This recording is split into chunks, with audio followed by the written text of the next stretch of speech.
కోట్ల మంది గుండెల్లో ధైర్యమనే జెండా నాటి అండగా నేనున్నాను అని చెప్పేవాడే సైనికుడు.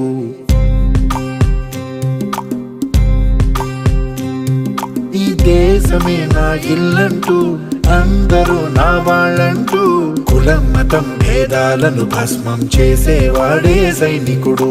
చెడు జరగని పగ పెరగని బెదరని గని సైనికుడు, అదు పెరుగని రక్షణ బలి చెదరని ముని సైనికుడు. మన ఆయుధాలు ఎన్నెదురైనా ప్రాణాన్ని ఎదురు పంపేవాడు ఒకటే ఒకడు వాడే సైనికుడు.